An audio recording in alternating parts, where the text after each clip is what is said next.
Turning now to the breaking news out of Washington, CNBC's Larry Kudlow is headed to the White House.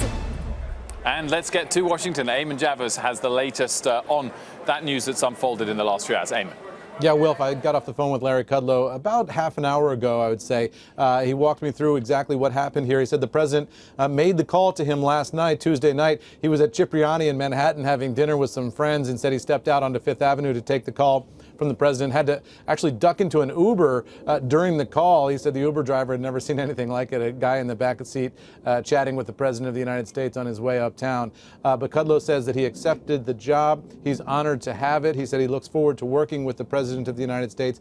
And on this tension between the president and Larry Kudlow in terms of the issue of tariffs, Kudlow has been opposed to broad-based tariffs. The president has been in a tariff-related frame of mind here over the past week or so at the White House. Kudlow told me something interesting. He said, he goes back to his Ronald Reagan years. He said, the way I was brought up in the Reagan years, you talk it out, you argue it out, but once the president has made a decision, that's it. He said, my job is to execute. You don't go through these endless bureaucratic things and delays. The National Economic Council is in some ways an information broker, and I look forward to that role. He says he looks forward to serving the president. He said he's spoken to Paul Ryan, the Speaker of the House, a number of times, and Paul Ryan has been very encouraging of his taking the job.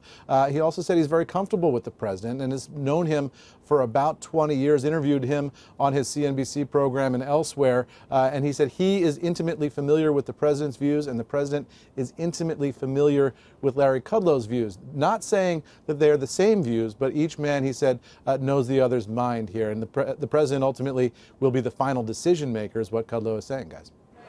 Eamon, clearly not the same views, and tariffs is an example of that, but he's got a closer opinion to the president's than Gary Cohn, who, as we know, was in fact a Democrat. And you could also say with the appointment of Mike Pompeo as the Secretary of State that in that position, also moving to someone that has closer views to the president, is he now appointing yes men, people that will just agree with him?